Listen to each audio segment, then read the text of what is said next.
जी अस्सलाम वालेकुम, मैं हूं सिंगर नजमी खान। मेरे साथ है मोहम्मद अली खान साहब। आज जो सॉन्ग लेकर आया हूं वो है खासकर मेरे परदेसी भाइयों के लिए जो मुल्क से बाहर हैं, उनके लिए ये सॉन्ग है। आए सॉन्ग एंजॉय करें। परदेसी ढोला शाला जी में ढोला, बड़ी दूरों आया सफरा दा थकिया, मैं नहीं जगाया।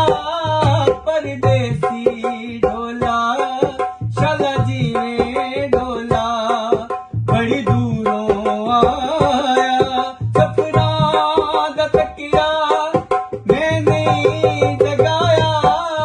परदेसी ढोला शाला जी में ढोला,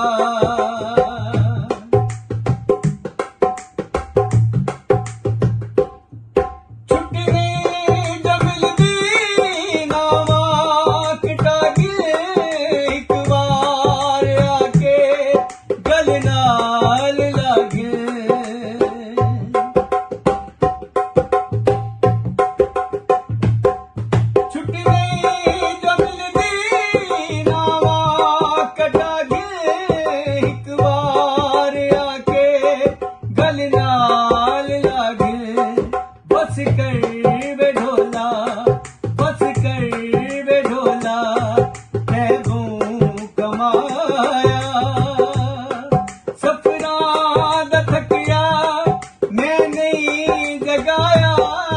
परदेसी ढोला शाला जी में ढोला, बड़ी दूरों आया सफरा दा थकिया, मैं नहीं जगाया।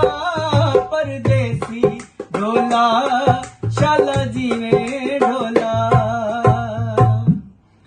अगर मेरा सॉन्ग पसंद आया हो तो चैनल को सब्सक्राइब करें, शेयर करें, लाइक करें और बेल का बटन दबाना ना भूलिएगा। अल्लाह हाफिज।